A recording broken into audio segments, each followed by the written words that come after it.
के गोरी तुरले प्यार हो गे ना, दिल मोर हो गे है बेईमान। ए गोरी तुरले प्यार हो गे ना। आँखी के गजरा, खोपा के गजरा, मन बैरी हो गे सारा वो।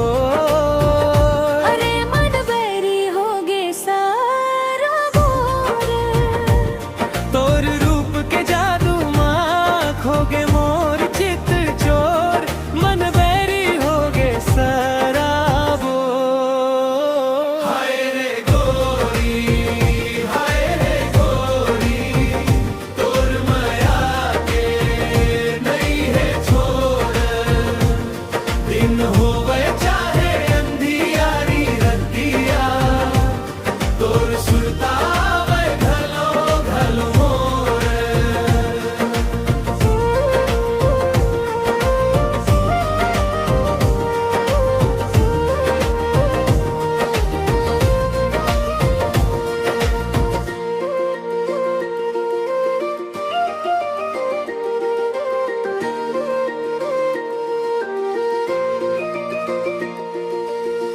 गोरी तोर हसी मन चंदा के उजियारी। बोली मन मिश्री घोले लागे बड़े प्यारी।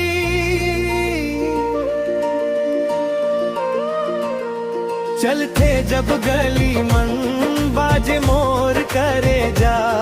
देखत देखत तोला भुला दे थो मैं दुनिया।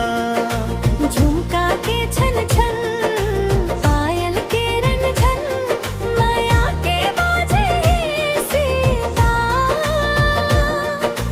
तोर नाम लेवत लेवत मन हो गे बेकरार।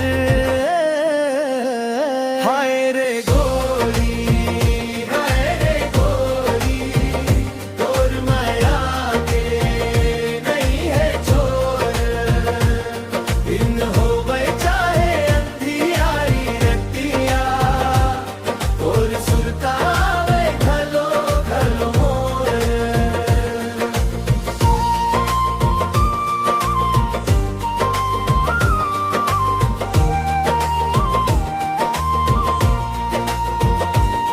सावन के बदरी जैसे तोर माया बरसे।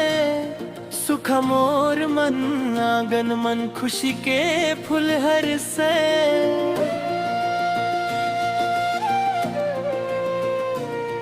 नदिया के धारा जैसे बहत रहे ये रे प्रीत। तोर संग बिताना चाहूं जिंदगी भर के गीत।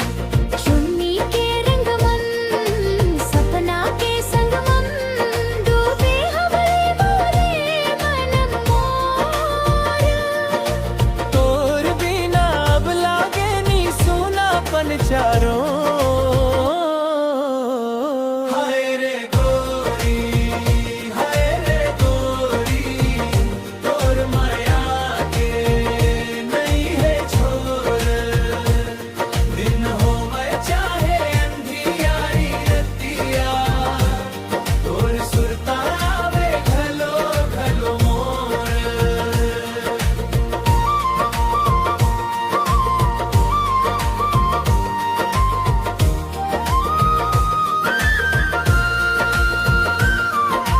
महुआ के डारी तले बैठे रहन दूझन। माया के गोठ सुन सुन मुस्कावत रहिस मन।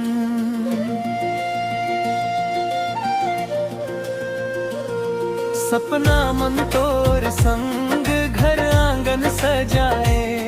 जन्म जन्म तक गोरी तोला अपन बनाए। सिंदूर के लाली, माया के रखवारी, बन जाओ जीवन जो। तोर संग रही हो हंसत गावत जब तक चलिए सांस के जोर।